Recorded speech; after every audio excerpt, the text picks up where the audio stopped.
Iniciar. Boa tarde, gente. Boa tarde a todos. Pessoal que está chegando aqui no YouTube, na página da SEAD. Vamos começar, já tem bastante gente esperando. Vamos começar pontualmente, né, no horário, e o pessoal vai se chegando. Boa tarde, então, a todos. É um grande prazer estar aqui com vocês, receber a professora Lucielena Saceron. Eu me chamo Viviana Borges Corte, eu sou professora daqui do Departamento de Ciências Biológicas da UFES e atuo também no ProfBio e no PIBID. Essa atividade formativa é uma iniciativa do PIBID Biologia da UFES, que é coordenado por mim e pela professora Patrícia Trazi, que está nos acompanhando pelo Instagram. E também do ProfBio, nosso programa de mestrado profissional em ensino de biologia em rede nacional. E hoje nós temos a grande honra de receber a professora Lucielena Saceron para falar conosco um pouquinho sobre alfabetização científica, ensino por investigação, que é a abordagem que a gente usa, né, como nosso carro-chefe nas pesquisas, nas atividades, com os nossos alunos aqui, os nossos estudantes, nossos licenciandos. Então, sejam todos muito bem-vindos.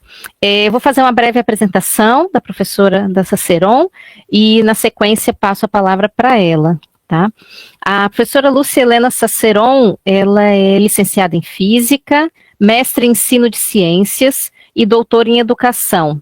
É livre docente pela USP, Universidade de São Paulo, professora associada do Departamento de Metodologia do Ensino e Educação Comparada da Faculdade de Educação da USP e orienta no programa de pós-graduação em Educação da Faculdade de Educação da USP, e também do programa Interunidades em Ensino de Ciências. Ela coordena o Laboratório de Pesquisa em Epistemologia e Formação Científica, atuou e ainda atua, né, como editora associada ou editora-chefe em várias revistas, vários periódicos de pesquisa e ensino, e atualmente é editora-chefe da revista Educação e Pesquisa. Professora Lúcia, é um grande prazer, uma grande honra, agradeço pela disponibilidade, por aceitar o nosso convite e contribuir conosco, compartilhando um pouquinho do muito conhecimento que a gente sabe que você tem, porque a gente acompanha as publicações, é uma grande referência, né, para os nossos estudantes e para nós aqui. Então, fica à vontade para começar a sua apresentação. Obrigada, Viviana. Eu agradeço a tua gentil apresentação, assim como agradeço o convite para estar aqui hoje e conversar com o pessoal do ProfBio. Essa apresentação que eu vou fazer aqui é uma apresentação que revela, espelha muito daquilo que nós temos trabalhado no LAPEF, no nosso grupo de pesquisa, e tentando, então, trazer alguns elementos do que a gente já conhece, mas especialmente deixar aí algumas questões que acho que nos ajudam a pensar nos encaminhamentos de trabalhos em desenvolvimento e de trabalhos futuros. Eu vou tentar fazer uma fala um pouco mais reduzida para que a gente possa ter tempo, então, no final aí para as perguntas. Então, já convido aí quem está nos acompanhando a organizarem as suas questões, seus comentários, para a gente poder debater.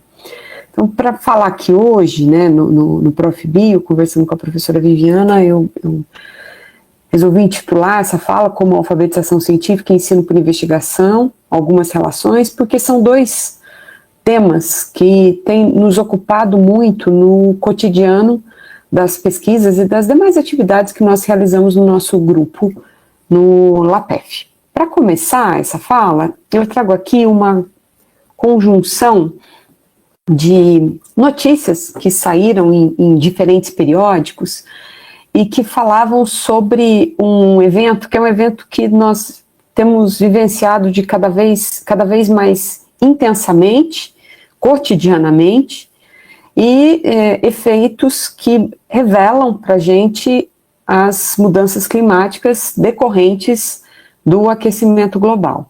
Então, algumas notícias já são antigas, de cerca de um ano, mas não tão antigas que a gente não possa lembrar delas ou mesmo nos reconhecemos naquele momento. Então, a primeira delas, uma notícia aqui de setembro de 2024, que fazia menção ao fato de que no mês de setembro experimentaríamos um mês de extremos em relação ao clima. A outra notícia que aparece aqui também faz menção àquele episódio ocorrido em maio de 2024 no Rio Grande do Sul, em diversas cidades do Rio Grande do Sul, mas que teve um grande impacto também na capital Porto Alegre, e naquele momento eles já noticiaram que aquele mês de maio foi o mês com o maior maior volume de chuvas na história de Porto Alegre.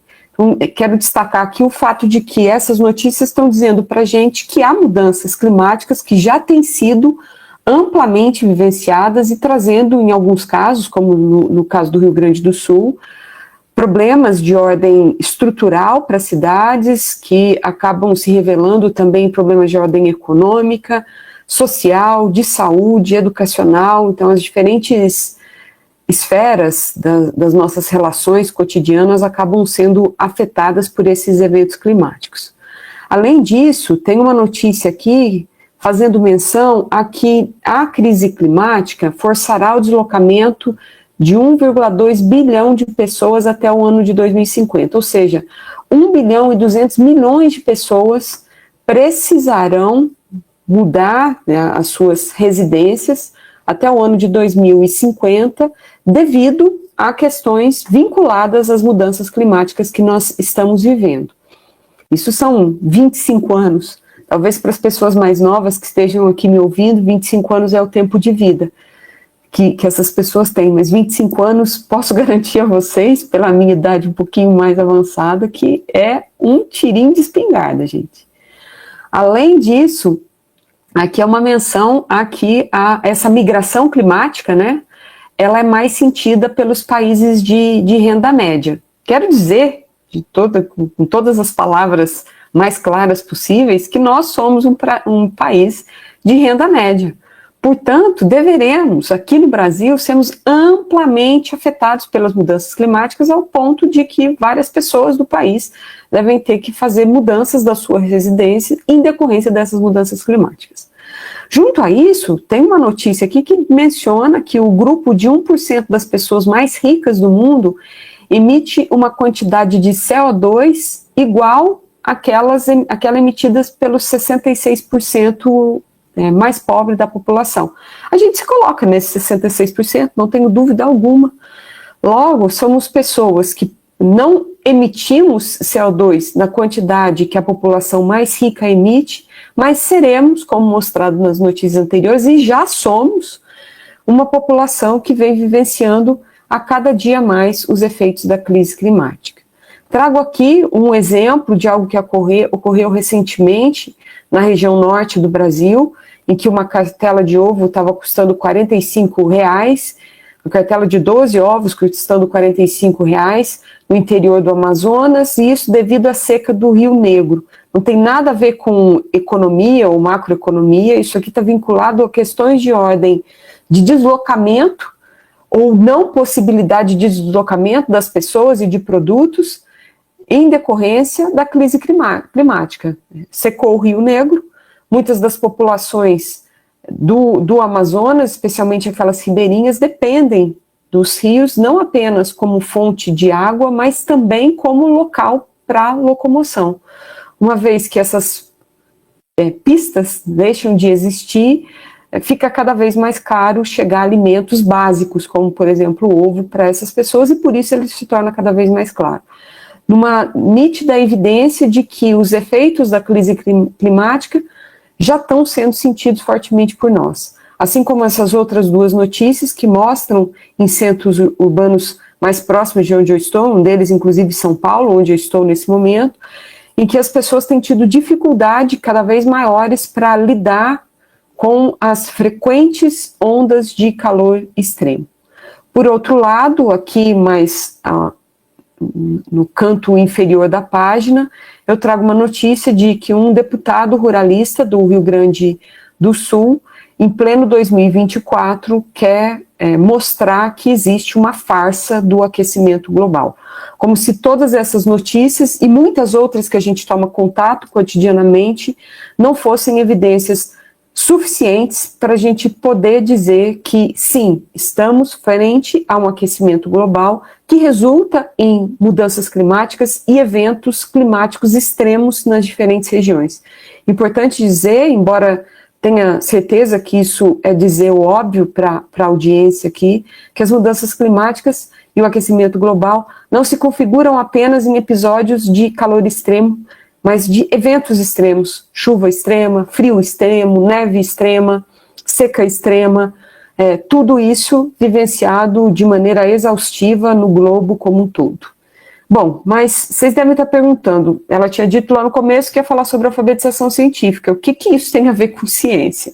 Eu trago aqui uma lista de ideias ou de pontos que entendo ter relação com as ciências e relação com notícias como aquelas que eu mencionei agora mesmo. Por exemplo, entendo que fazer análise de informações é um processo que envolve processos sociais, ou seja, analisa uma informação a partir de perceber em que lugar estou, em que comunidades eu estou vinculado ou que eu represento, e, portanto, elementos próprios das características sociais destes grupos acabam impactando e são importantes para a análise das informações que chegam até mim.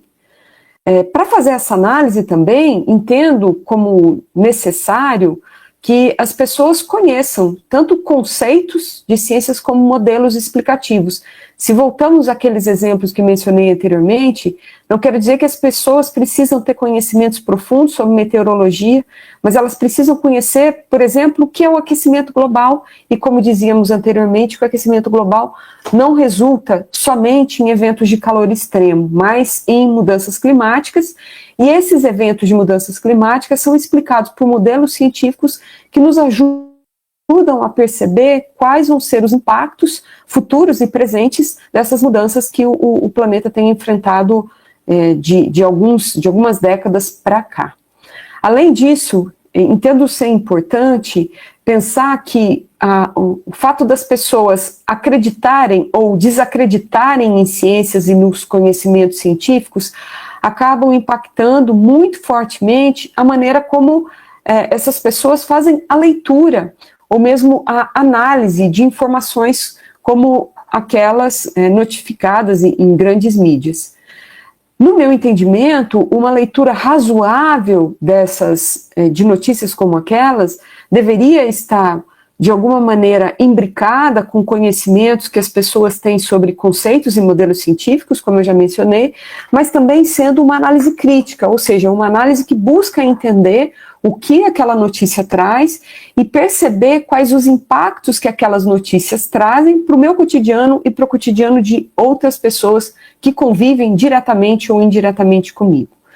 Tudo isso, no meu entendimento, tem uma relação muito forte com as ideias de justiça, de responsabilidade e de pertencimento social, podendo, inclusive, a depender de como a análise dessas informações é feita ou como esses fatos impactam o nosso cotidiano, estamos frente a situações de injustiça social. Mas, por fim, aqui, né, nessa lista, não menos importante, destacar que o acesso a informações, qualquer informação que chega até nós hoje, cotidianamente, é um acesso mediado por inteligência artificial.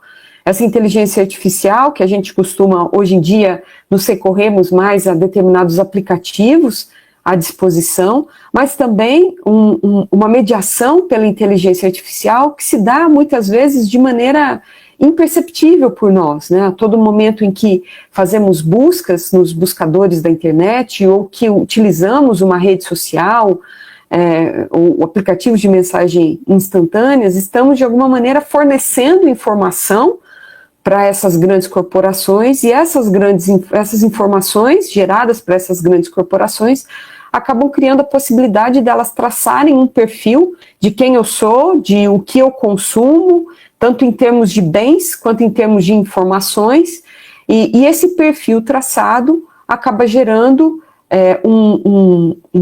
uma consequência que nós chamamos no dia a dia de bolhas, né, bolhas sociais, que são formados por filtros, algoritmos para disseminação dessas informações e que fazem com que a população seja cada vez mais inundada por informações que parecem ser aquelas que atraem esse perfil, ou seja, eu acabo recebendo mais notícias vinculadas ou atreladas àquele tipo de notícia que já detectaram que eu estaria mais suscetível ou mais pronta a aceitar como boa notícia ou como notícia verdadeira, podendo haver, inclusive, situações em que aquelas notícias que eu entendo como verdadeiras não o são.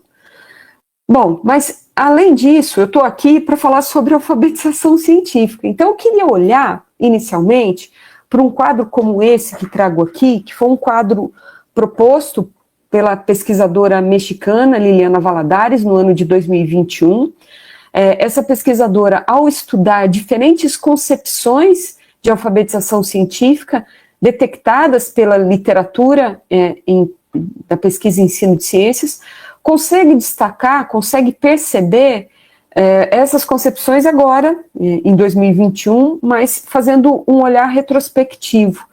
E ela destaca três principais concepções, né, que eu trago aqui para vocês, e essas três principais concepções vão mostrar, então, como eu dizia, uma construção mais antiga, ou uma construção que talvez a gente pudesse identificar ali com as décadas de 1950 e 1960, que é uma concepção de alfabetização científica fortemente pautada no ideal ou no objetivo de formar pessoas que pudessem trabalhar em carreiras das ciências, em carreiras da tecnologia, e para isso os conteúdos que eram focados nessa formação eram fortemente os conhecimentos conceituais sobre ciências, mas também habilidades e aptidões ou disposições, interesses que essas pessoas já demonstravam de antemão em relação às próprias ciências, ou seja, predisposições para seguir na carreira acadêmica.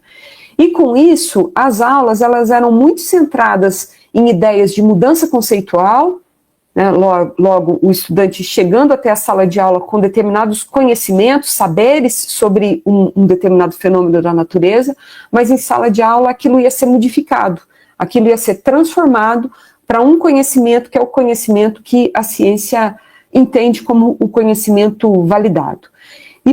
Para isso, e por isso, haviam muitas atividades, especialmente aquelas atividades de laboratório, que se centravam em ações para comprovação de fenômenos ou verificação de fenômenos que já haviam sido trabalhados em sala de aula numa vertente mais teórica. Logo, era comum que as aulas teóricas acontecessem primeiro e logo depois os estudantes realizassem atividades de laboratório, fosse mesmo no laboratório como espaço físico ou na sala de aula, manipulando objetos para verificar e comprovar aquilo que tinha sido trabalhado do ponto de vista teórico. Embora, como eu disse, essa concepção tenha surgido por volta da década de 1950, 1960, infelizmente é muito comum ainda encontrarmos salas de aulas e escolas que pautam fortemente as suas aulas de ciências, tão somente hoje em dia ainda em elementos próprios dessa concepção 1, uma concepção voltada para a formação de cientistas. Mas a pesquisadora Liliana Valladares, ela nos propõe também uma outra concepção que passa a surgir ali por volta, hoje em dia a gente consegue perceber que ela passa a surgir por volta da década de 1950, 1980, ainda existente, mas também nos anos 1990 e até 2000, que é uma concepção de alfabetização científica como a ciência para todos. Ou seja, o ideal não é mais formar pessoas apenas para trabalhar em carreiras científicas, ou seja, as aulas de ciências não estão mais voltadas apenas para a formação dos cientistas, elas passam a ser voltadas para a formação da população de maneira geral, e isso se atrela muito a teorias socioculturais para o desenvolvimento das pessoas, e em sala de aula, essa concepção de alfabetização científica adquire muito um formato de resolução de problemas. e essa resolução de problemas sendo trazidas, os problemas logo sendo trazidos aos estudantes, e essa resolução sendo feitas por esses estudantes, trabalhando em grupo, a partir de procedimentos que ou eles já recebem, como uma receita de bolo, ou que eles buscam realizar, discutir, para a resolução daquele problema específico que tem uma relação direta com temáticas das ciências. Então, esses são os dois grandes cenários de alfabetização científica que, por muito tempo, a gente viveu e a gente vivenciou. Vocês devem ter percebido que aqui nesse quadro tem uma concepção 3, ainda pouco nuançada, mas que eu volto a ela daqui a pouquinho. Porque antes disso, eu queria trazer alguns elementos que nos ajudam, no nosso grupo de pesquisa, a sustentar como nós temos entendido a própria atividade científica e a ideia de alfabetização, para então trazer a vocês um pouco do que o grupo de pesquisa do LAPEF tem entendido como alfabetização científica. Eu trouxe aqui vários livros, mas eu vou destacar 3 deles de maneira mais abrangente, que são esses 3 primeiros, das pesquisadoras Ellen Longino e Karen Knorr-Cetina, que são filósofas da ciência, que vão olhar para a atividade científica, tentando entender marcas de construção social nessa atividade científica.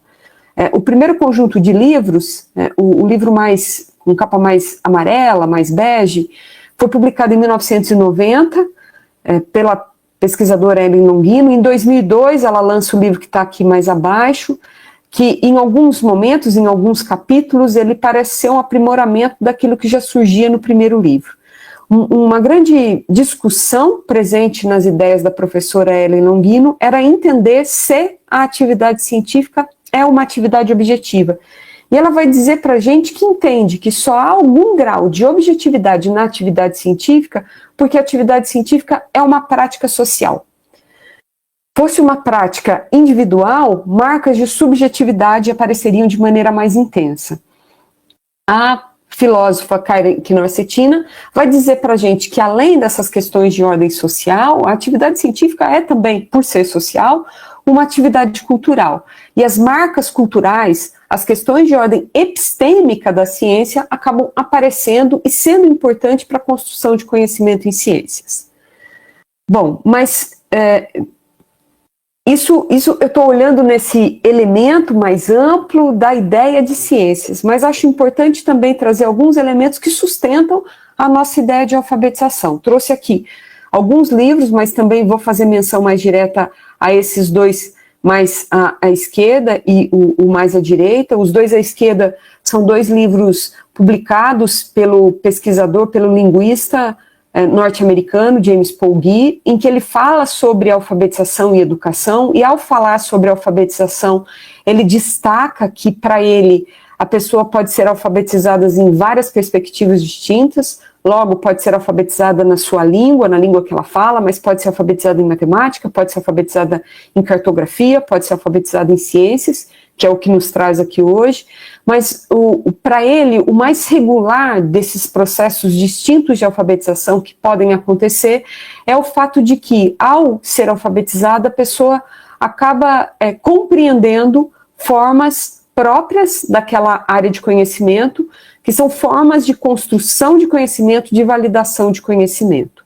Além disso, no livro de capa mais verde, o James Polghi faz a menção ao fato de que, ao ser alfabetizado, essa pessoa está frente a um tipo de linguagem e, para ele, a linguagem é algo que permite aos seres humanos, às pessoas, tanto falarem algo, que acho que talvez seja a função da linguagem que a gente mais lembra, mas ele diz também que a linguagem ela é importante para a gente tanto falar como fazer algo. Logo, pelo meu discurso, ele está dizendo que coisas podem ser feitas, ideias podem ser construídas, mas ele também vai nos dizer que a linguagem mostra quem eu sou, ela me permite ser algo, e ela me permite, inclusive, ser algo em perspectivas diferentes. Em instâncias sociais diferentes que uma pessoa frequenta, ela desempenha ou ela desenvolve, ela apresenta sua linguagem com marcas ligeiramente diferentes. Embora nesses diferentes lugares ela possa falar na mesma língua. No nosso caso, aqui no Brasil, frequentemente falamos em língua portuguesa, mas podemos comunicar coisas diferentes com públicos diferentes pela língua portuguesa nessas diferentes situações. Vou destacar aqui também, né, o livro da professora Magda Soares, que faz essa distinção entre alfabetização e letramento, mas em alguma medida nos diz que o letramento é aquilo que permite ao sujeito fazer uma leitura a partir das suas vivências, e isso está presente no Educação e Mudança, que é o livro do Paulo Freire, de onde eu trago a ideia de alfabetização para sustentar a concepção de alfabetização científica que o nosso grupo tem utilizado. Nesse livro, Educação e Mudança, Paulo Freire vai trazer uma frase que já é bastante célebre, em que ele diz que a alfabetização ela é mais do que o domínio das técnicas de ler e escrever. Ele vai dizer para a gente que essa alfabetização ela é uma autoformação e ela é uma incorporação pelo sujeito, tanto dessas técnicas de ler e escrever, mas de outras instâncias e de outros aspectos envolvidos nesse mundo da escrita, e que ao sujeito incorporar essas novas formas de pensar e de fazer coisas, ele também incorpora formas de agir e de interferir no seu mundo, seja um mundo mais localizado, seja um mundo numa perspectiva mais geral, mais global. Então, trazendo essas ideias, lá, né, no slide anterior, sobre ciência, estou olhando a atividade científica numa perspectiva mais social, e que as normas sociais e as práticas sociais são importantes, são representativas para construção, para avaliação e para legitimação de conhecimento em ciência. E aqui, ao falar em alfabetização, pensando nessa tentativa de que os sujeitos possam incorporar elementos desse mundo para a sua vivência cotidiana, a gente chega a essa ideia de alfabetização científica que temos adotado no nosso grupo de pesquisa. A alfabetização científica, para nós, tem sido entendida como uma perspectiva formativa pelo ensino das ciências, em que os estudantes vão interagir com uma nova cultura. Essa nova cultura é a cultura da ciência, e que, por ser uma cultura, traz junto a si elementos sociais, as normas sociais e práticas sociais, ou seja, práticas e normas da comunidade científica, que são usadas pela comunidade científica para análise e entendimento de fenômenos do mundo.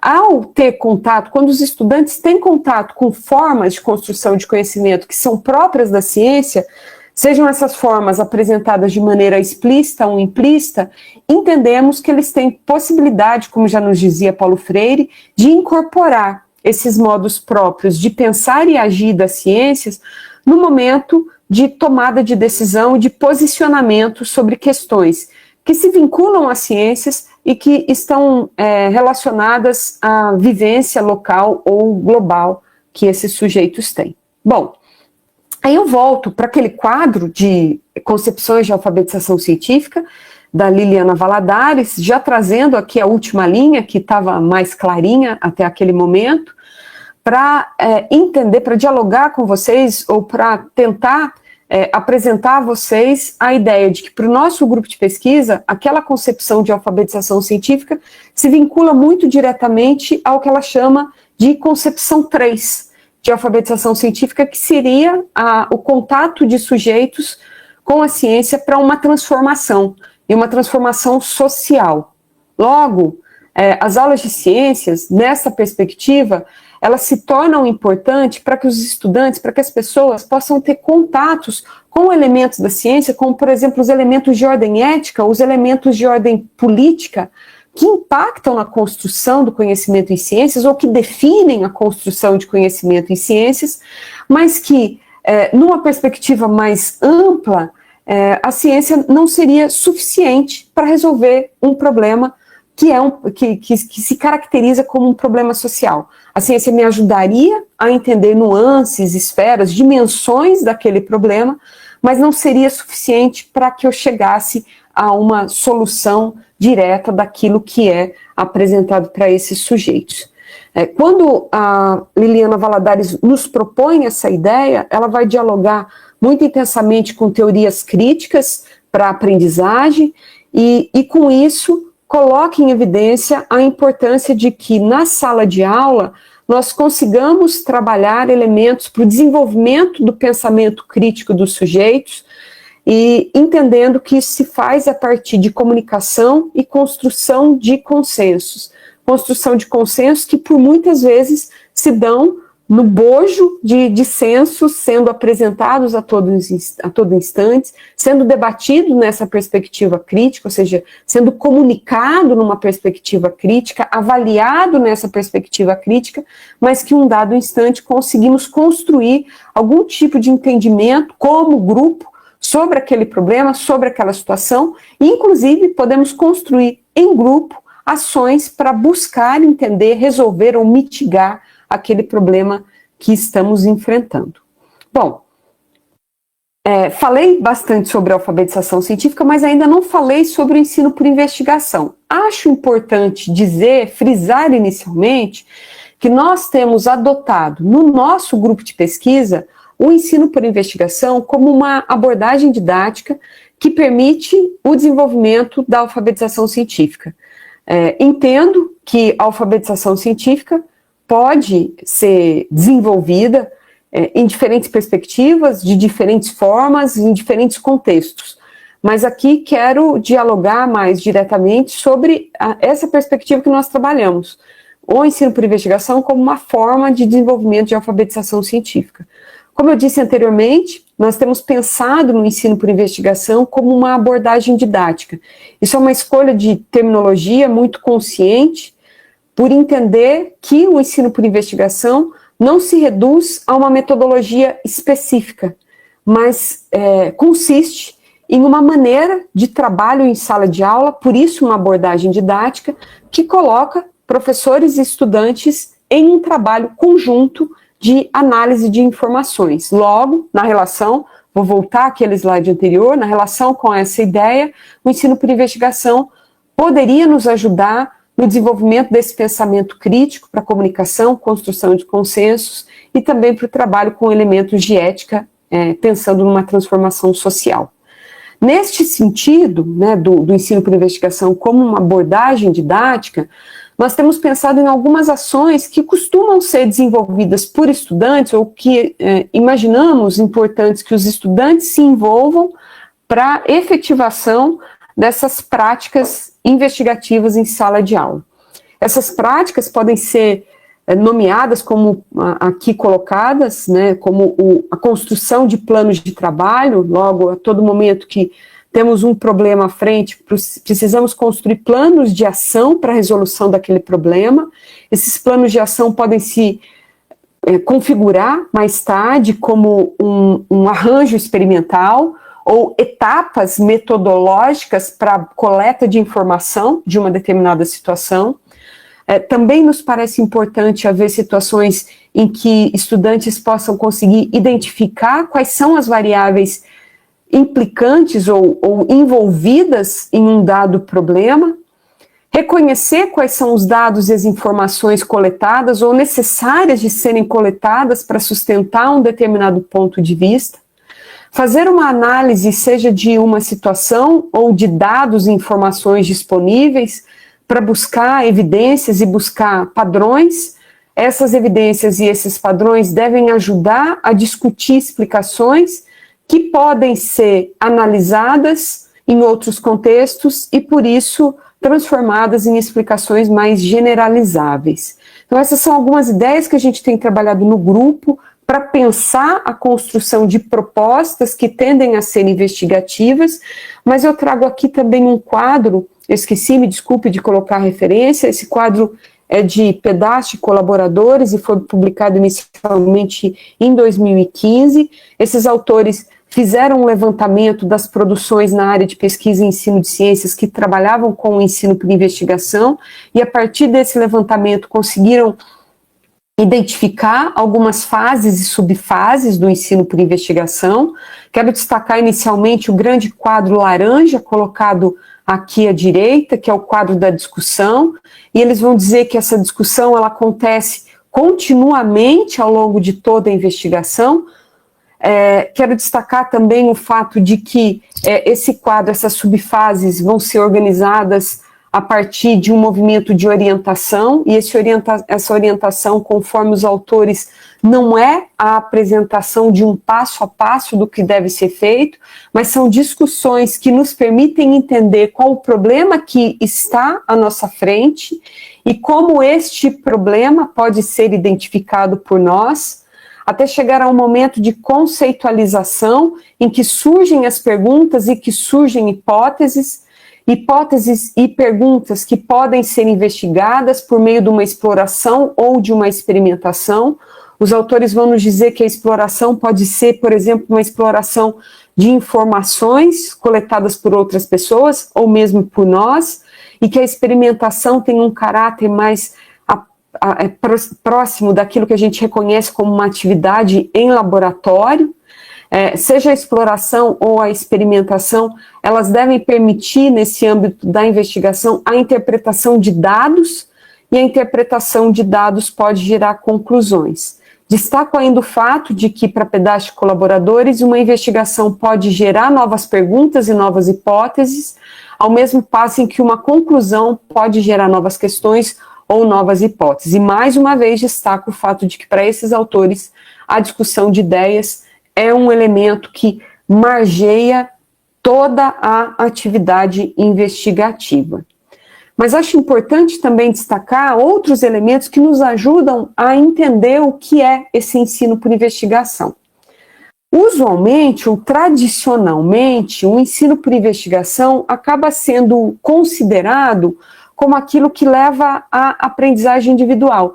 Então, mesmo que eu realize uma atividade em que os estudantes trabalham em grupo, eu faço a avaliação da aprendizagem numa perspectiva individualizada. Como aquele estudante interagiu em grupo, o que aquele estudante aprendeu em termos de processos ou mesmo de conceitos que estavam em discussão. Isso tem relação com essa investigação para aprendizagem de um dado conceito, de uma temática que está mais em voga nessa atividade investigativa. Também é muito comum associar o ensino por investigação com a atividade experimental por meio de um método para observação de um fenômeno. Isso tem muita relação com aquele momento inicial da alfabetização científica, né, a concepção 1 de alfabetização científica, em que os estudantes estavam frente a um problema e aquele problema, ou aquele conceito, era comprovado e verificado a partir de observação de um fenômeno, seguindo passos que já tinham sido destrinchados ou apresentados num roteiro investigativo oferecido a eles a priori. Isso permite a participação de alunos na realização de procedimentos experimentais que já estão feitos e que já foram pensados por alguém. Nessa concepção do ensino por investigação, o professor é um condutor das discussões, ele rege as discussões em sala de aula. Importante frisar que, embora alguns elementos dessa concepção de investigação ainda sejam muito utilizados nos dias atuais e ainda estejam em voga em sala de aula, a pesquisa em ensino de ciências tem nos apontado diretrizes mais recentes e mais, na minha percepção, adequadas para a formação dos estudantes nos dias atuais. Algumas delas eu trago aqui. Hoje em dia, eu entendo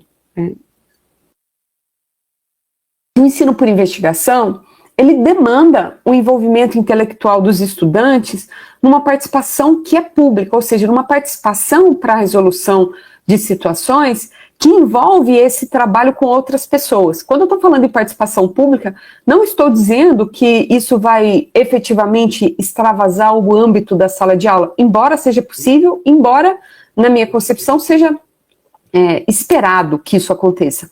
Mas essa participação pública se dá também quando a gente pensa que o trabalho dos estudantes é feito efetivamente em uma perspectiva social, e essa aprendizagem é social, incluindo os modos de interação que se estabelecem entre esses diferentes estudantes em sala de aula, que trazem para a sala de aula conhecimentos que foram adquiridos na escola, mas também conhecimentos externos à escola, próprios das suas vivências, e essas diferentes maneiras de interagir, não só com a própria construção de conhecimento, mas com os conhecimentos que eles já têm, tornam essenciais e necessários para esse envolvimento público e esse envolvimento intelectual dessas pessoas na análise de uma dada situação.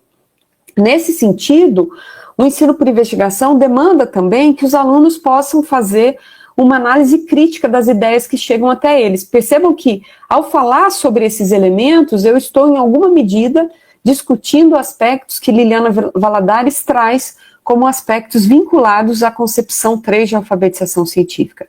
Essa análise crítica de ideias, ela pode ser desenvolvida, por exemplo, quando se faz uma observação com propósito. O que eu quero dizer com isso?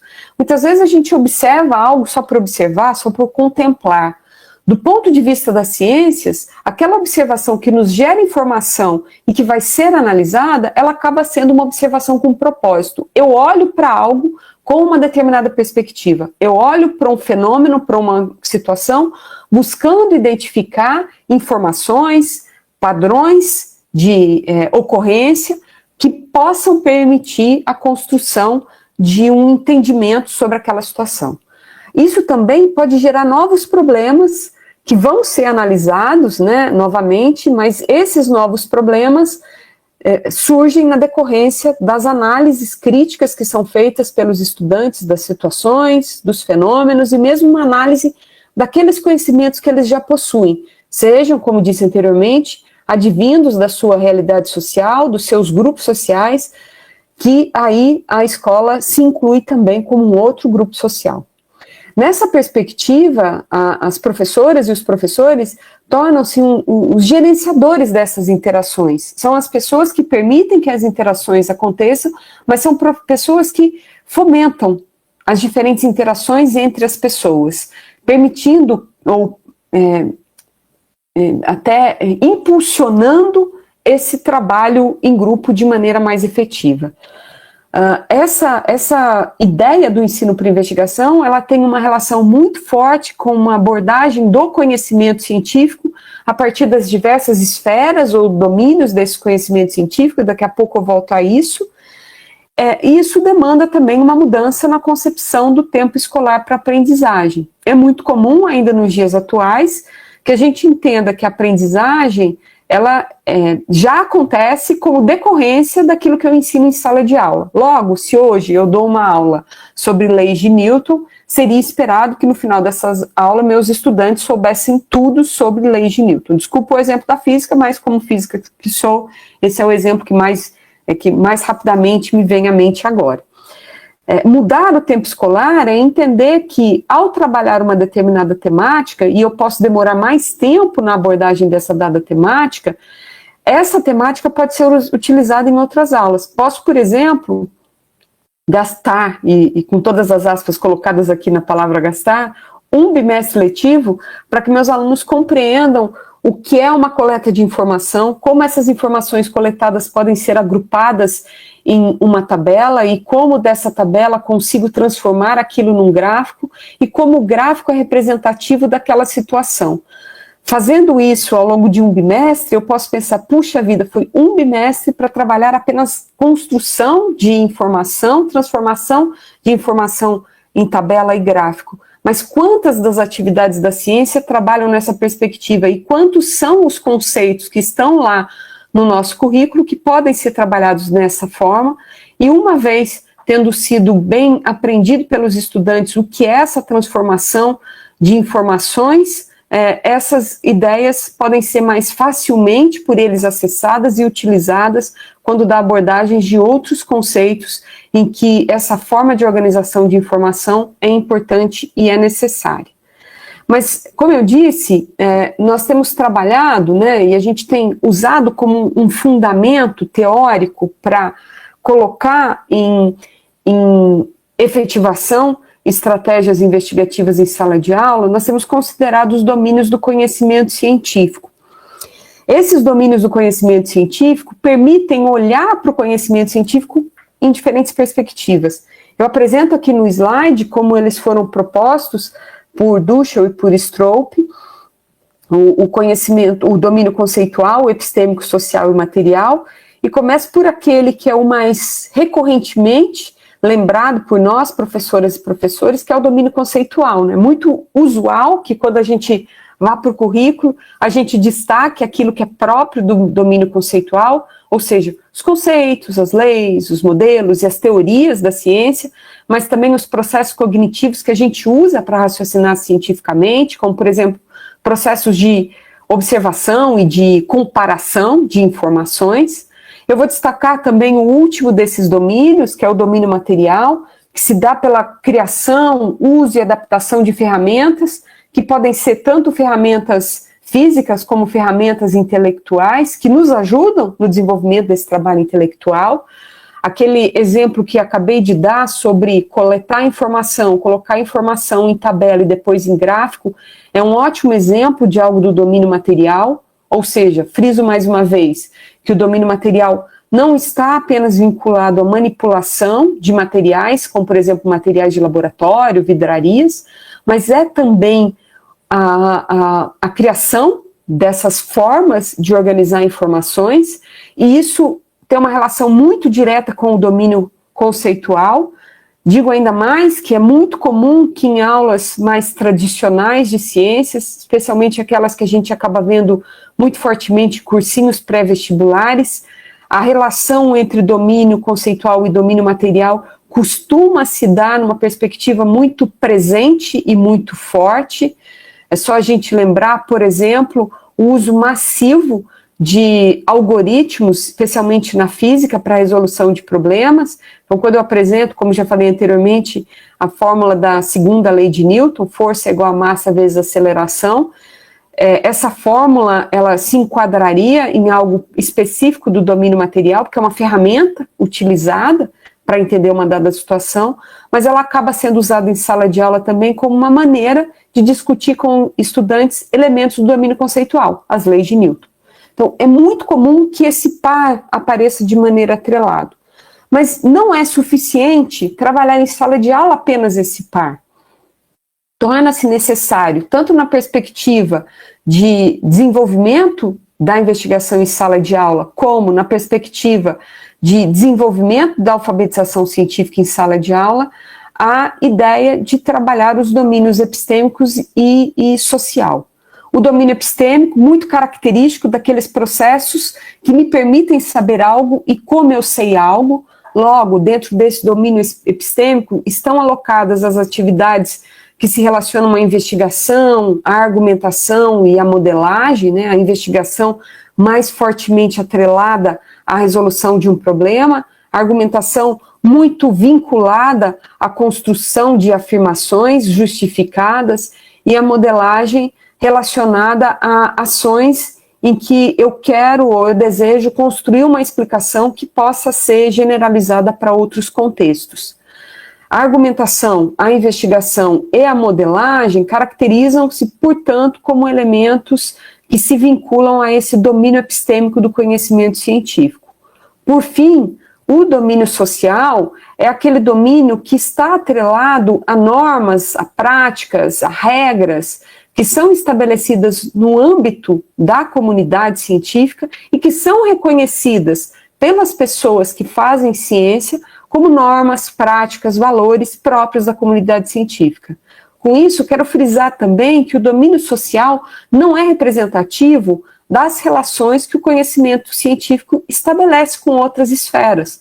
Ou seja, é muito comum a gente pensar que o domínio social, por exemplo, estaria atrelado às questões CTS. Não é isso. O domínio social aqui é aquilo que é social da própria atividade científica. Acordos que são estabelecidos nessa comunidade científica e que revelam aspectos importantes, não necessariamente epistêmicos, para avaliação e para validação de conhecimento em ciências. Aí vocês devem estar me perguntando, mas e agora? Como é que eu trabalho isso em sala de aula? Eu trago aqui apenas um exemplo de algo que nós fizemos. Nós temos entendido no nosso grupo de pesquisa, isso está registrado nesse artigo que escrevi com a professora Rena Orofino e que vai ser publicado provavelmente ainda esse ano, em que a gente fala sobre a forma como interagem os diferentes domínios do conhecimento científico, mas também o fato de que eles têm uma progressão né? E essa progressão nós registramos nesse artigo a partir de diferentes momentos da escolarização. Para essa fala aqui, essa fala mais sucinta, eu trouxe apenas o primeiro ao terceiro ano do ensino fundamental, mas nós organizamos também pensando no quarto e quinto ano do ensino fundamental, e depois do sexto ao nono ano do ensino fundamental, e o ensino médio. Ao entender essa progressão e essa interação dos domínios do conhecimento científico, eu vou dar esse exemplo aqui do primeiro ao terceiro ano. Então, por exemplo, aqui a gente entende que para os estudantes dessa faixa etária, desses anos escolares, em relação ao domínio conceitual, é importante que eles possam estabelecer relações gerais entre fatos observados. É pouco comum que nos primeiros anos do ensino fundamental a gente já consiga chegar à conceitualização, mas é completamente possível, viável e esperado que os estudantes possam construir noções gerais em relação àquilo que está sendo trabalhado. Então, por exemplo, na física, a gente costuma trabalhar as ideias que se vinculam ao conceito de densidade. Ao trabalhar com o primeiro ou terceiro ano do ensino fundamental, os estudantes não chegam a falar em densidade, mas eles falam, por exemplo, da importância de que em uma determinada área ou volume haja peso distribuído e que esse peso, na relação com esse espaço ou volume que tenho, seja suficiente para manter um corpo flutuando ou, ao passar de uma determinada proporção, esse corpo vai afundar na água. Essa relação entre tamanho e peça distribuída, tamanho e massa distribuída, é uma noção importante de um fato observado que pode permitir em outras aulas futuras que os estudantes percebam que ali eles já estavam falando em densidade, embora não tenham utilizado o termo.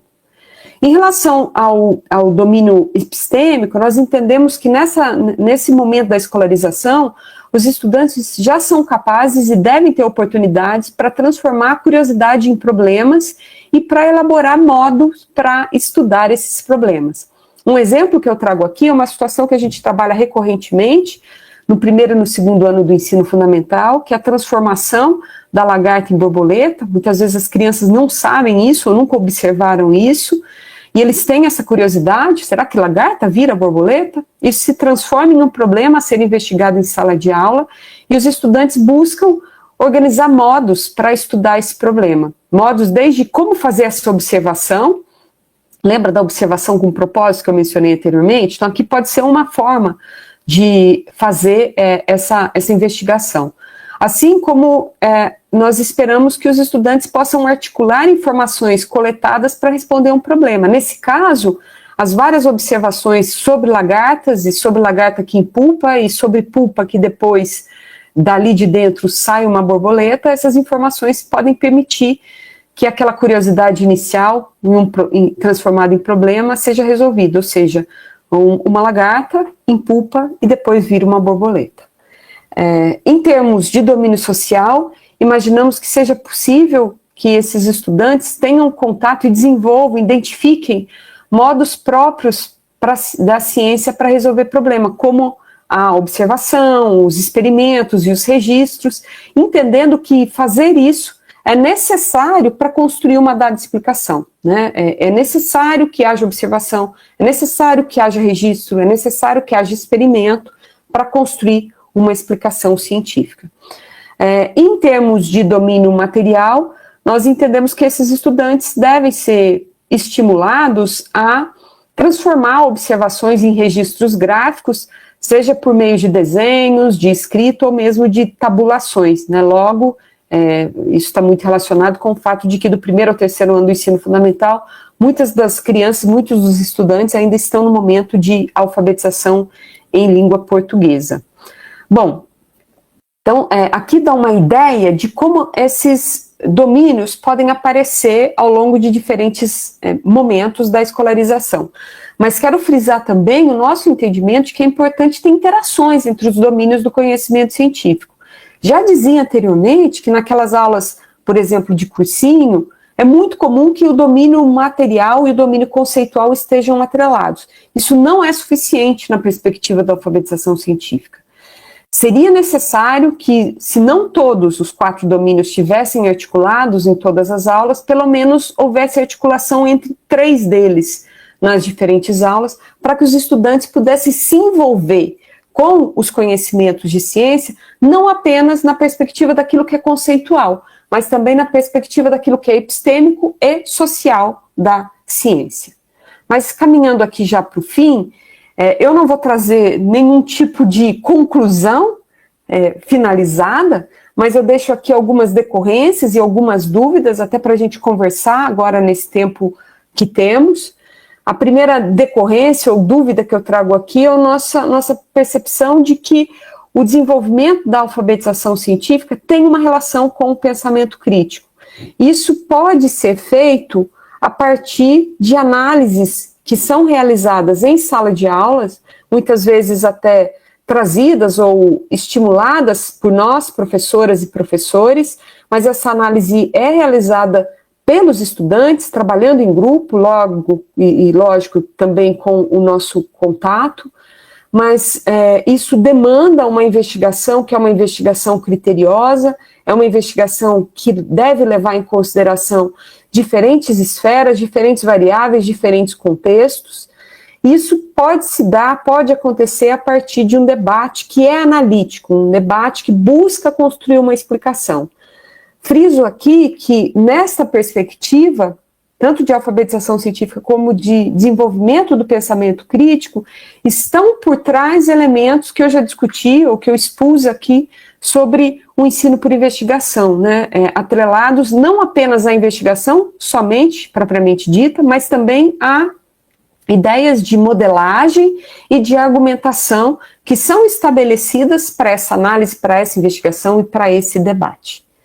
Nós temos entendido também que essas situações devem possibilitar a aprendizagem dos estudantes a partir de interações em que se consideram características sociais do grupo, ou seja, entendendo que aquelas crianças, que aqueles estudantes que estão em sala de aula, trazem para as salas de aulas elementos que são próprios das suas perspectivas de mundo, do mundo em que eles vivenciam, dos grupos sociais em que eles vivem.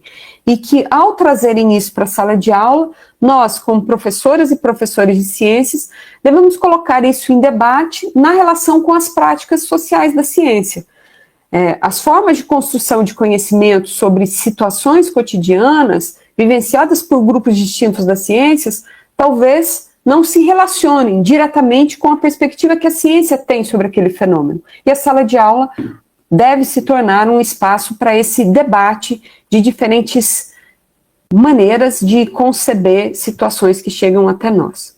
Para finalizar mesmo, deixo aqui 2 perguntas, que são dúvidas que nós temos, em relação a se as aulas de ciências, elas podem se constituir como um espaço para que os estudantes se percebam como possíveis integrantes de situações em que realizam práticas de investigação, de argumentação e de modelagem parecidas com aquelas das ciências, e se isso é uma possibilidade, como fazer isso em sala de aula? Me parece que o ensino por investigação traz algumas respostas, mas considerando os diferentes contextos em que nós vivemos e os diferentes contextos das diferentes salas de aulas, se torna necessário pensar em como transpor ideias como essa que eu trouxe para cá, para diferentes situações. E por fim mesmo, será que compreender as ciências como uma atividade social, que ela é, será que isso pode ajudar a avaliar, em uma perspectiva científica, os problemas que estão sendo apresentados a nós todos, a todos os momentos, em nossos contextos sociais? Dito de outra maneira, seria possível que, no meu dia a dia, fizesse uso de estratégias de pensamento, de formas de construção de entendimento próprios das ciências, para analisar questões que estão em voga no meu dia a dia? Não tenho resposta direta para essas questões, embora tenha palpites. Eu gostaria, então, de discutir com vocês questões como essas ou outras que vocês tenham. Agradeço, então, mais uma vez, pela oportunidade de falar aqui. Agradeço mais uma vez também a professora Viviana pelo convite e fico agora à disposição para a gente conversar. Muito obrigada, pessoal.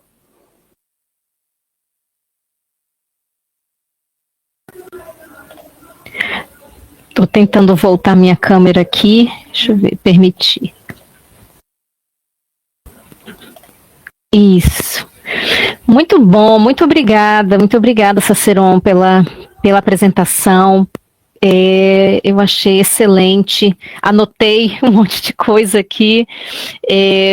A gente tem alguns comentários aqui no chat, vou passar alguns para vocês. Pessoal, fiquem à vontade, a hora é agora, né? Quem tiver algum comentário ou pergunta, né, para fazer para a professora. Um primeiro aqui, olha, é da UNB, José Eduardo Baronesa. Gostaria que a professora Saceron falasse um pouco sobre a relação do ensino por investigação com os métodos ativos de ensino e aprendizagem. E depois ele complementa ainda aqui, e caso haja tempo, sobre os processos de avaliação da aprendizagem, de conceitos, habilidades e atitudes mais indicados no âmbito do ensino por investigação. Legal, olha, são perguntas complexas, vou tentar responder em alguma perspectiva o que ele me pergunta. Então, inicialmente, em relação à ideia de metodologia ativa, né, Viviana, que ele chamou? Sim. Métodos ativos de ensino-aprendizagem. Métodos ativos, legal. Eu acho que uma primeira questão importante para isso é que a própria ideia de metodologia ativa, ela é polissêmica e muitas vezes dissonante a sua compreensão para diferentes grupos.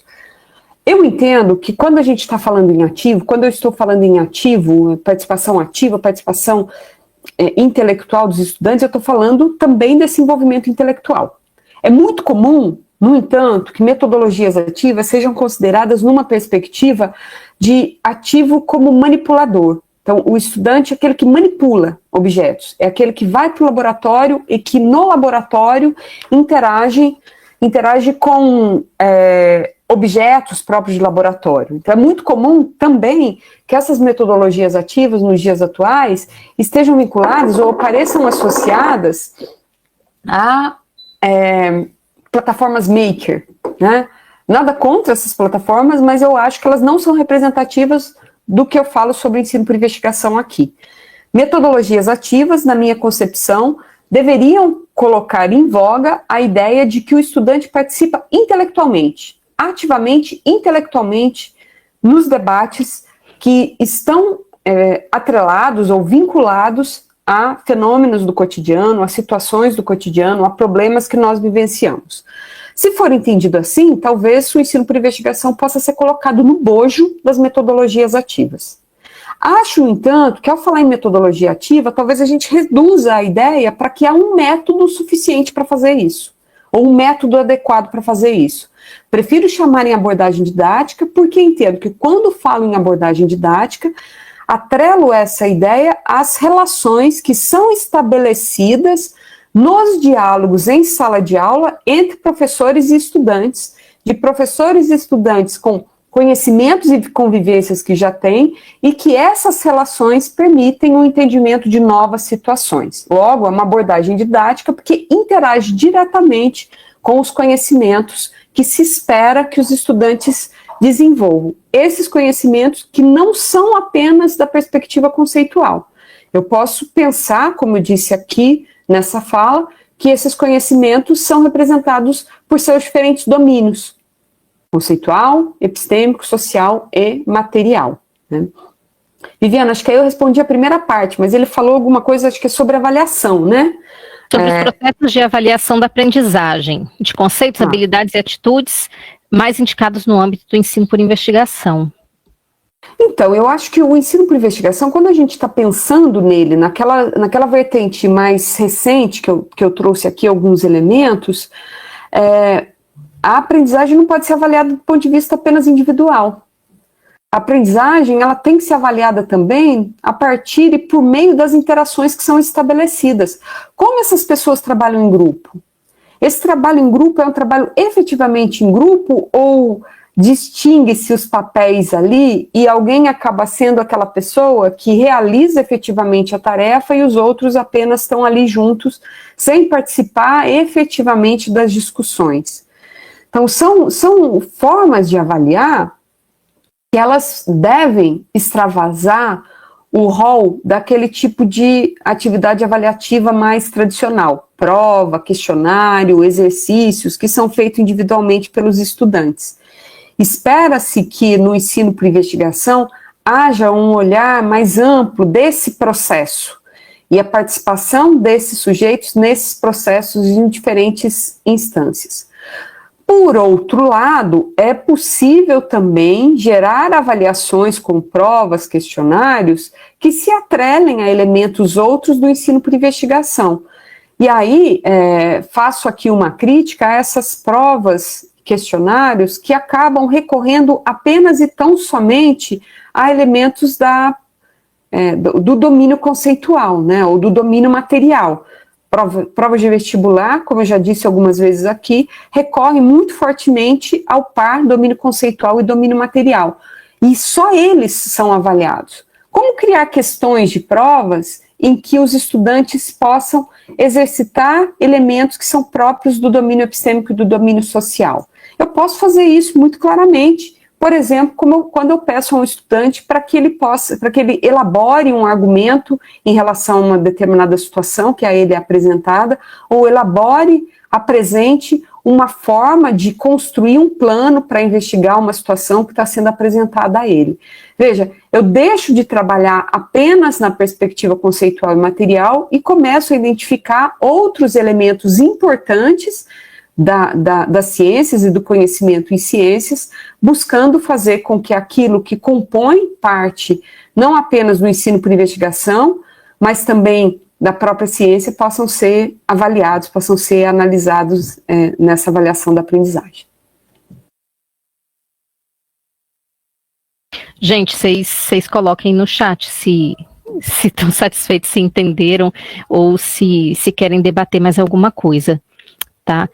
Tem uma próxima pergunta aqui, do Ulisses Guimarães, não sei se é assim que pronuncia o nome dele.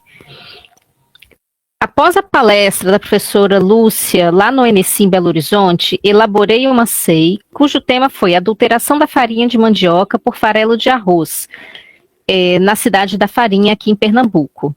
Essa SEI contemplaria os domínios do conhecimento que a senhora mencionou aqui? E Ulisses que tem um xará que é super famoso, né?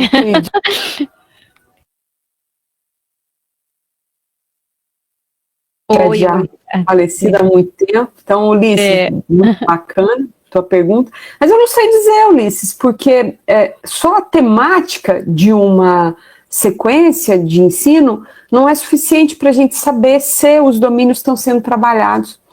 Os domínios possivelmente podem ser trabalhados com essa temática se outros elementos da construção de conhecimento sobre o processo de construção de farinha,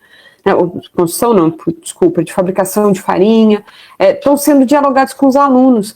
E até a relação entre saberes tradicionais na produção da farinha e modos como a ciência acaba destacando maneiras mais ágeis ou mais industriais para a produção da farinha. Não sei, veja, a gente precisaria analisar cada uma dessas atividades para entender se os domínios do conhecimento científico estão sendo mobilizados. É possível, desde que se perceba quais são as temáticas conceituais, epistêmicas, sociais e materiais que estão em debate quando da discussão dessas questões na sala de aula com seus estudantes. Ele está dizendo aqui no chat, os alunos tinham que elaborar testes execuíveis. Eles tinham em mãos uma tabela da composição da farinha de mandioca e do farelo de arroz. Tá, mas testes para quê, né? Testes para avaliar qual delas é melhor para determinada situação ou outra. Então, veja, agora você me deu mais concretude, eu começo a pensar que elementos do domínio epistêmico parecem estar sendo mobilizados com os estudantes. Assim como, talvez, elementos do domínio social, porque se você está fazendo testes, que são testes, por exemplo, de controle de variáveis, o controle de variáveis é uma prática usualmente feita na ciência, e aí elementos do domínio social acabam aparecendo. Até a própria forma de buscar, coletar informações com esses testes pode ser algo presente dentro do domínio social e também do domínio material. Então, esses testes que você está dizendo para a gente, Ulisses, me parecem que tem possibilidade grande de fazer com que os estudantes se envolvam com elementos do domínio epistêmico e do domínio social da ciência. Pode ser interessante também fazer um diálogo em algum momento de como esses testes ou como esses elementos do domínio epistêmico da ciência, do domínio social da ciência, dialogam com perspectivas epistêmicas e sociais de outras áreas, né? Se for uma produção artesanal, se for uma produção tradicional, como isso se vincula com essa produção. Ah, legal. Ele falou que entendeu, ele tinha dito antes aqui também que eles conseguiram propor o método de proteínas e que caminharam por essa lógica mesmo. Eles perceberam que algumas substâncias tinham em uma e não tinham na outra, então seguiu essa linha de pensamento. Bacana, bacana. Bom, temos mais uma outra aqui, depois do Ulisses, Helder Torres. O ensino por investigação deve envolver em suas etapas sempre o método científico? Se não, que outras formas poderia ser abordado? Eu acho que a primeira questão aqui para a gente discutir é a própria ideia de método científico, porque eu sou uma das pessoas que defende que não existe um método científico único.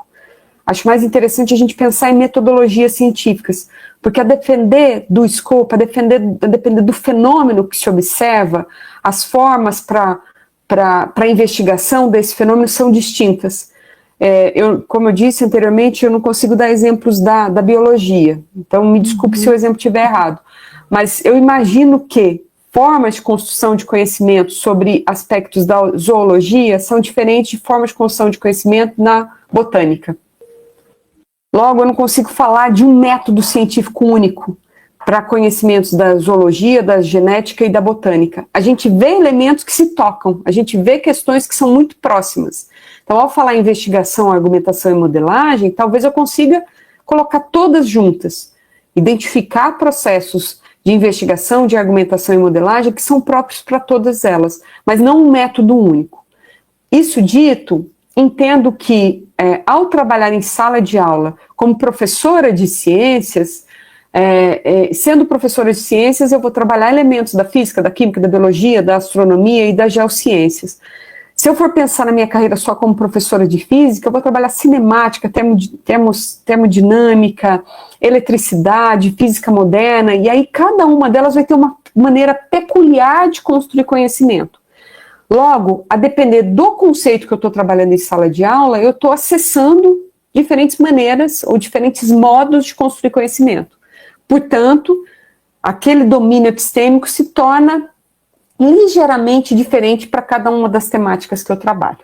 Por isso, tentando responder a pergunta do Helder, quando eu coloco em desenvolvimento ou ensino por investigação, diferentes maneiras de interagir com a construção de conhecimento estarão sendo trabalhadas. Entendo, contudo, que essas diferentes formas podem estar vinculadas, estão vinculadas com aqueles 4 domínios do conhecimento científico, mais precisamente, talvez, com o domínio epistêmico e o domínio social do conhecimento científico. Daí a importância de que eles sejam mobilizados ou trabalhados em sala de aula em diferentes momentos, né? Bom, Tainara Fonseca. Professora, para que uma atividade seja caracterizada como uma sequência de ensino investigativa, é necessário que ela envolva várias aulas sobre o mesmo tema? E quais critérios devo considerar para definir uma proposta como uma sequência de ensino investigativo? Acho que como sendo uma atividade investigativa, né? Vai depender muito, viu, Tainara? Como eu trabalho com a ideia de abordagem didática do ensino por investigação, eu entendo que toda aula deveria ter algum grau de investigação. Logo, estou entendendo que toda aula deve ter algum tipo de interação dos professores com seus estudantes, e essa interação permitindo discussão entre eles discussão, no debate de ideias, na participação intelectual dos estudantes. Aí eu posso pensar numa atividade em si como sendo uma atividade investigativa, né? Mas essa atividade investigativa muitas vezes é confundida apenas como atividade experimental. E o ensino por investigação não é sinônimo de atividade experimental. E atividade experimental não é sinônimo de investigação. Pode ter atividade experimental que ela não é nada investigativa. Ela é do tipo de verificação de fenômeno. Verificação de teoria não é investigativa. Então, é muito difícil a gente conseguir distinguir essas fronteiras. Acho mais relevante a gente imaginar que a sala de aula deve ser um espaço aberto, franco, para debate, para discussão de ideias. Nessa perspectiva, toda aula se torna investigativa, porque ela acolhe as percepções dos estudantes, ela tenta dialogar com conhecimentos que os estudantes já têm em relação àquilo que se pretende que seja construído, que seja debatido nessas aulas. Essa é uma questão que sempre que é recorrente, né? O pessoal pensa em atividade experimental como atividade investigativa, e eu acho que sua resposta foi bem precisa nisso. A Mariana Gomes Barbosa fez 2 perguntas. Já utilizei um questionário para analisar a alfabetização científica através de uma atividade experimental investigativa, mas quais outros recursos você indicaria para analisar a alfabetização científica? E depois aqui, quais são as perspectivas de trabalho na área de ensino por investigação e alfabetização científica?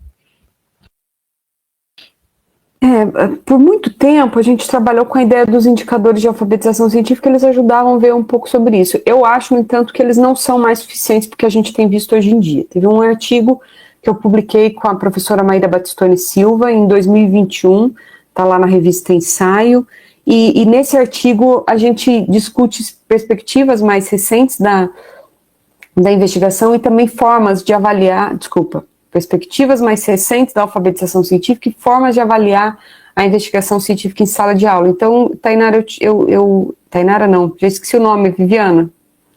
Mariana. A Mariana. Então, Mariana, eu recomendo que você procure esse texto da professora Maíra Batistoni Silva e meu. A Maíra é a primeira autora, ele está na revista Ensaio em 2021, tá? Em termos de perspectiva, veja, eu acho que a gente sempre tem estudos, né, que vão acontecer. A professora Liliana Valadares, ela nos mostra hoje um retrospecto sobre a alfabetização científica que a gente não conseguia ver em outros instantes, porque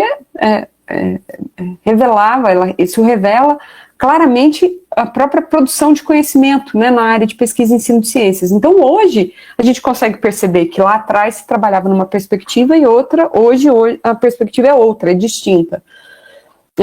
Entendo que esses estudos que estão em sala de aula, que buscam entender como professores podem desenvolver práticas que tornem possível uma maior atuação dos estudantes com a investigação, são necessários, são importantes, são significativos e talvez venham nos trazer novidades sobre as próprias maneiras de se pensar e repensar, planejar e replanejar atividades investigativas para a sala de aula na perspectiva do desenvolvimento da alfabetização científica dos estudantes. Creio ainda importante dizer que a alfabetização científica, para mim, ela é um processo de vida, ela não é um processo que finaliza. Como a própria ciência muda cotidianamente, a própria alfabetização científica muda. Como a sociedade muda cotidianamente, a própria perspectiva de alfabetização científica também muda. Logo, eu não consigo dizer que o sujeito que hoje, em 2025, é alfabetizado cientificamente, se não tiver mais contato com discussões sobre ciência, com informação sobre ciência, eu não consigo dizer se em 2030 ele vai ser alfabetizado cientificamente. É um processo contínuo, é um processo constante. E é um processo contínuo e constante que precisa congregar marcas da própria sociedade contemporânea. E por isso vai sendo sempre refinado, sempre modificado. Logo, os estudos são necessários, são importantes. A todo instante, né? Acho que Viviana vai concordar comigo. Com certeza. Aqui, retomando a sua resposta para a Tainara, ela falou, né, que a atividade que ela fez com os alunos foi sobre a perspectiva do ensino por investigação, não foi experimental, e ela utilizou mapas para os debates e a geração de hipóteses. Creio que no ensino por investigação, a questão da gestão do tempo para a realização das atividades tem sido um ponto-chave e determinante para o sucesso dessa prática. Acho por isso que ela menciona assim, quantas aulas, teriam que ser muitas aulas sobre o mesmo assunto, é outro ponto que pega às vezes o professor, né?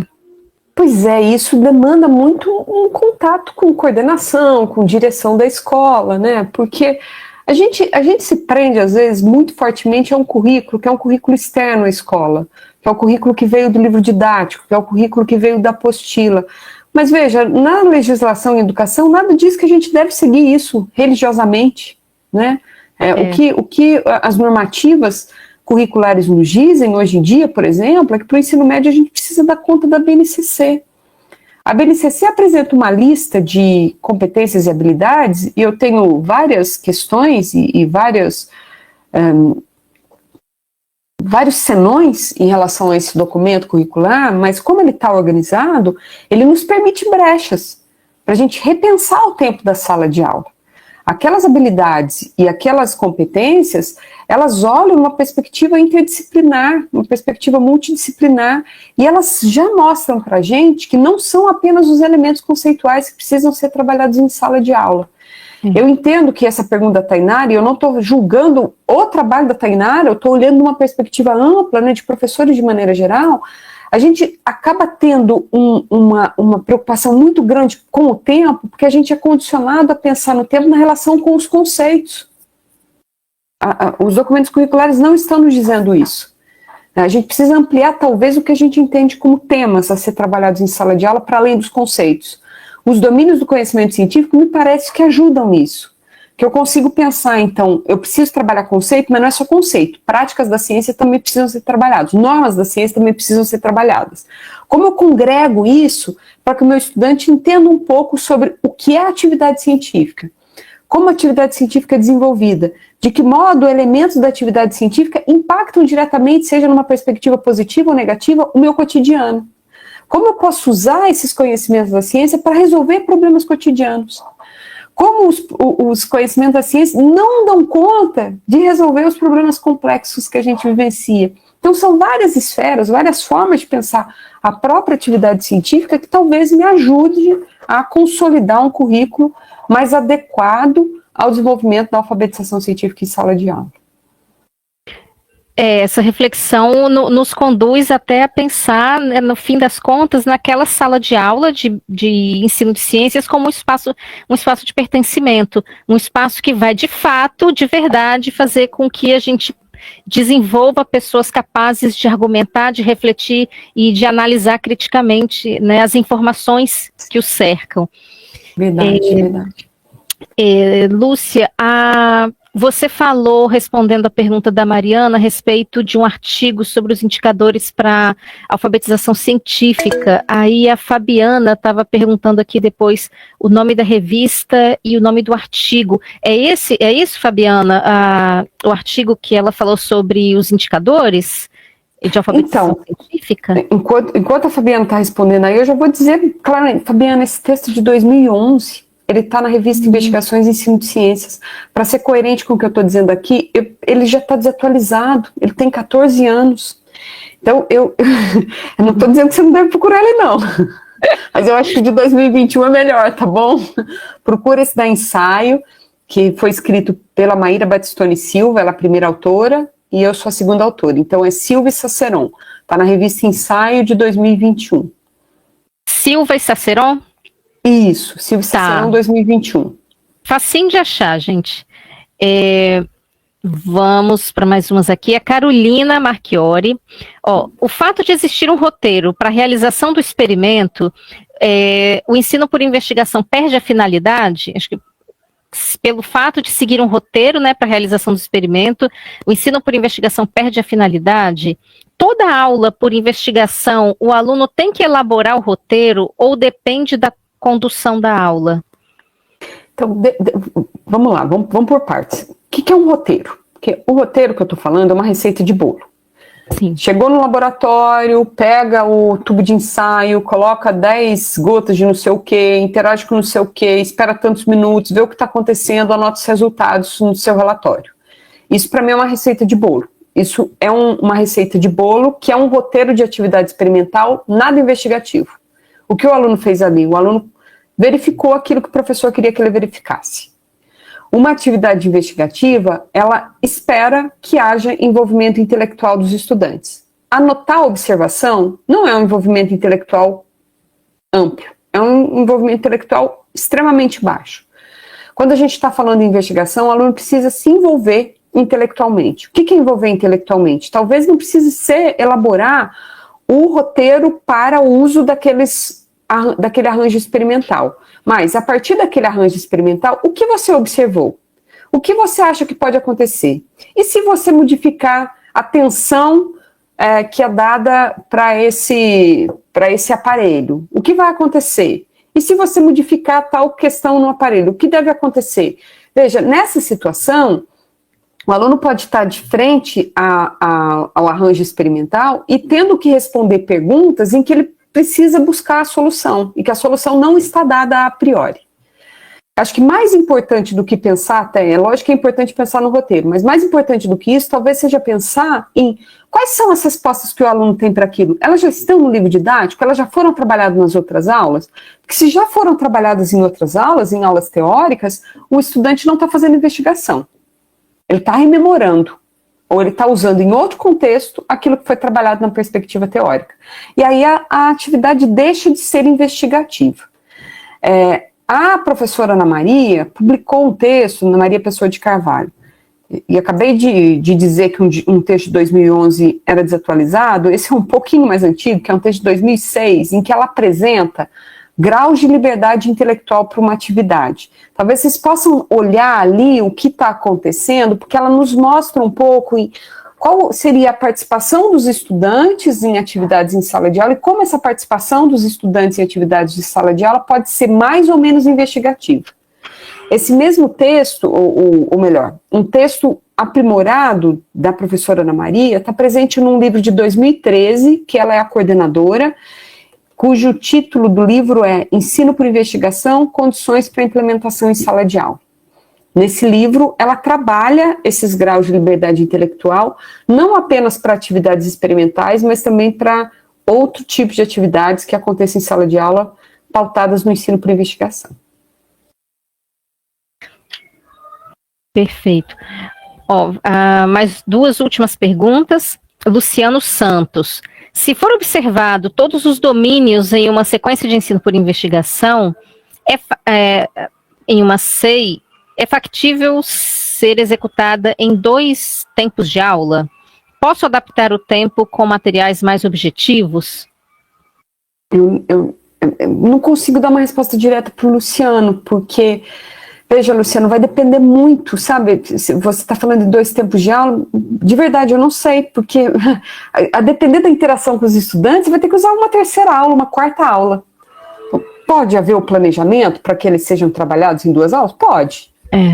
Quando ela chega na sala de aula, talvez ela tome outra dimensão. E essa dimensão que toma, eu vejo como algo super positivo. Meus estudantes estão interessados em debater aquilo que eu estou apresentando. Né?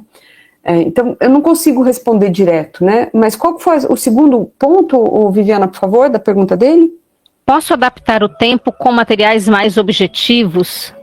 Então, depende. O que é um material mais objetivo? Se for aquilo que oferece já a resposta para o aluno, não é legal, porque deixa de ser investigação. O interessante é haver esse envolvimento ativo dos estudantes. O que é o envolvimento ativo? Muitas vezes, em sala de aula, parece até com desconforto. O aluno falou assim, não consigo resolver isso. Ele não consegue por quê? Porque ele é incapaz? Duvido. Os nossos estudantes sabem muitas coisas e são muito capazes de resolver as questões que a gente leva até eles, se elas foram pensadas levando em consideração aquele nível escolar. Mas essa reação que às vezes é de raiva, né, de desconforto, ela é interessante, porque ela é importante para o processo de aprendizagem. Nem sempre aprender é gostoso, né? Muitas vezes aprender é árduo, é difícil, é demorado, é cansativo. Então, o tempo pode ter que ser alargado porque os estudantes precisam se dedicar mais àquela tarefa para entender mais o que está sendo solicitado e, com isso, tendo mais oportunidade de aprender. É a velha questão do aprisionamento pelo tempo, né? E o exercício que nós precisamos fazer dessa flexibilidade, de permitir que a interação conduza o processo. E a gente com menos controle, né? A gente vem acostumado, né, no sistema tradicional, a você ter o controle de quantas aulas você vai gastar naquele conteúdo, de a sequência todinha que vai acontecer já vem na nossa mente. Na hora que você parte para a interação, aí muda tudo. E a gente precisa ter essa flexibilidade de lidar com essas mudanças, né? Então, Viviana, isso que você está dizendo é super importante, porque me traz a ideia de que se a gente fica preso a isso, eu tenho uma aula para trabalhar densidade. Será que os nossos alunos aprenderam? Muitas vezes não. E aí a gente está brincando, a gente está fazendo um teatro de escola. E não entendendo a escola como espaço em que efetivamente as pessoas aprendem. E aprendem mais do que, nesse caso, só densidade. Aprendem a dialogar, aprendem a entender o que é variável, como as variáveis se relacionam, né? Quais variáveis que não são importantes para um fenômeno, embora essenciais para a identificação de outro, para o trabalho, para a explicação de outro fenômeno, né? E aí a gente perde a oportunidade de fazer com que aqueles alunos aprendam de verdade, adquiram de verdade essas habilidades. E é gravíssimo, porque aí a gente tem uma sociedade que não sabe discernir se deve ou não deve tomar uma vacina, por exemplo. Então, assim, é uma deficiência muito basal, muito nessa construção de alguma coisa passou batido, passou correndo, porque o tempo não deu, talvez. A Anazia Reis falou: professora, como somos poucos em sala de aula trabalhando com investigação, o trabalho não é continuado. Nesse caso, quais suas sugestões de priorização para turmas de 7º e 8º anos? É difícil responder assim, porque são muitas situações distintas, né? São muito... essas situações acabam sendo muito específicas de um dado contexto, de uma dada situação. Eu concordo com o que você está dizendo, de que a gente, às vezes, nós somos poucos e, portanto, nem sempre a gente consegue desenvolver tudo aquilo que a gente gostaria em termos de investigação com os nossos estudantes, então seria interessante, talvez, otimizar esse tempo em sala de aula e fazer mais investigação. Acho também que, em muitas situações, o que a gente consegue fazer acaba sendo importante para fomentar um pensamento entre os estudantes de que eles conseguem realizar essas atividades desse jeito e logo ir além daquilo que os estudantes... que é realizado em outras aulas, né? Então, acho que esse é um elemento importante para a gente começar a pensar essas ideias. Agora, em termos de o que fazer numa turma de 6º, 7º ano, veja, a BNCC está nos dizendo alguns aspectos sobre o que a gente precisa trabalhar do ponto de vista conceitual. Se eu for olhar do ponto de vista dos outros domínios do conhecimento científico, eu diria, por exemplo, que para o 6º, 7º ano seria importante que eles pudessem, ao apresentar um problema, construir arranjos metodológicos para resolver aquele problema. Como é que eu vou fazer? Quais os materiais necessários para resolver esse problema? Que eles pudessem, a partir disso, avaliar explicações com base em evidências que eles obtiveram. Seja evidências obtidas do ponto de vista experimental, seja evidência obtida do ponto de vista de uma coleta de informações teóricas, mas que junto a isso eles possam propor metodologias variadas, né, para aqueles arranjos experimentais que eles fizeram. Quando eu estou dizendo essas duas coisas, eu estou tocando em elementos que são do domínio epistêmico e que são do domínio social. Ao mesmo tempo, seria esperado que esses estudantes pudessem, ao coletar informações, organizar essas informações das mais diferentes formas que sejam, fazendo agrupamentos de informação, seja tabela, seja gráfico, e isso transita ali por dentro também do domínio material. O que eu quero dizer, de maneira mais clara, Ana, é que a gente estaria trabalhando com os domínios do conhecimento científico, para além daquilo dos domínios conceituais, do domínio conceitual que já aparece na BNCC. Eu fiz análises das habilidades da BNCC e posso afirmar que, para o ensino fundamental todo, a BNCC de Ciências é majoritariamente voltada para o domínio conceitual. Muito pouco ali de domínio epistêmico e domínio social. Seria nosso trabalho como professoras buscarmos desenvolver atividades, planejar atividades em que esses domínios pudessem aparecer para contemplar aqueles temas conceituais que estão ali listados. Gente, vou fazer a pergunta da Daiane, depois finalizar com as duas do Helder, tá bom? Porque senão vai ter uma chuva aqui de perguntas. A Daiane Pires, tendo em vista a dificuldade que temos em nos desvencilhar de atividades experimentais instruídas através de roteiros, é possível introduzir no roteiro uma perspectiva investigativa, inserindo questões do cotidiano, por exemplo? Muda o roteiro, Daiane. Você não precisa mudar a atividade. Veja, eu vou dar um exemplo muito simples. Tem uma atividade que a gente faz nos anos iniciais do ensino fundamental, que é a atividade que já aparece no livro didático para avaliar a existência do ar. Então ela aparece assim: pegue um balde e enche de água. Pegue um copo, amasse um papel, coloque no fundo do copo, coloque o copo com a boca para baixo dentro do balde. Retire o copo do balde. Você vai perceber que o papel estava seco, não molhou. Isso é uma evidência de que o ar existe. Você tem um roteiro do que fazer, o aluno só vai observar se o papel molhou ou não. Eu posso pegar essa atividade que está lá no livro didático e falar assim: gente, ó, tem um balde de água aqui. Todo grupo ganha um balde de água. E tem uns copos. Vocês vão ter que fazer um jeito de pegar o papel, colocar dentro do copo, o copo dentro da água e não molhar o papel. É a mesma atividade. Só que eu parti de um problema. E aí o aluno vai investigar. Eu não disse para ele como ele vai fazer para colocar o papel dentro do copo. Ele vai ter que colocar. Se ele quiser colocar dobradinho, se ele quiser colocar amassado, ele vai fazer do jeito que ele quiser. Ele vai colocar o copo dentro do balde do jeito que ele quiser. Pode colocar de boca para cima. Pronto, molhou o papel. Aí ele coloca meio na diagonal. Vai começar a entrar água. Ele vai perceber que vai começar a entrar água. E essa água pode molhar o papel, né, se chegar num determinado nível. Até o momento que ele vê que o melhor jeito é colocar com a boca para baixo. E aí ele vai perceber que tinha alguma coisa nesse ato que fez com que impedisse a entrada de água no copo e, portanto, molhar o papel. E aí ele vai perceber, tem ar ali. Então, veja, é a mesma atividade. O que muda é a maneira como ela é apresentada para os estudantes. Uma atividade investigativa não precisa ser inventada. A forma como ela vai ser apresentada para os estudantes, sim, é que precisa ser repensada, para poder se tornar mais investigativa. Exatamente, o papel de mediação do professor, nesse momento. O Helder Torres de Oliveira fez duas perguntas para finalizar. Professora, seria possível apresentar de 3 a 5 palavras-chave que hoje representariam o ensino por investigação? E há um conceito unânime sobre alfabetização, sobre o que seja alfabetização científica?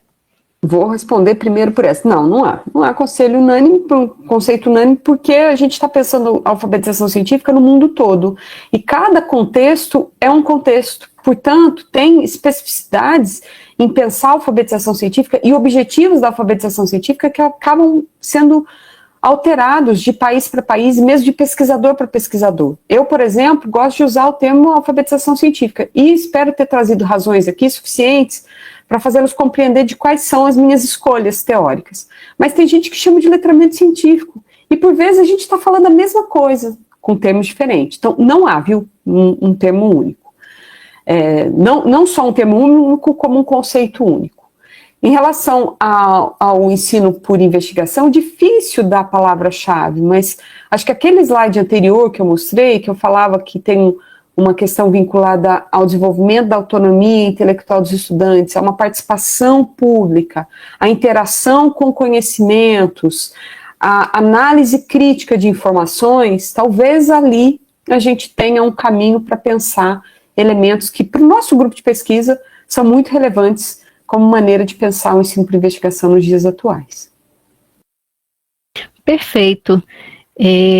Professora, então nós vamos encerrar, e aí eu vou encerrar lendo aqui um comentário do Luciano Santos, que também serve para mim. Ele diz assim: muito obrigado, sou seu fã, na minha pesquisa tem muito de Cicerón. Os meus alunos também poderiam estar aqui e dizer o mesmo, porque eu cobro deles. Cadê o referencial da Cicerón que você não colocou no seu referencial?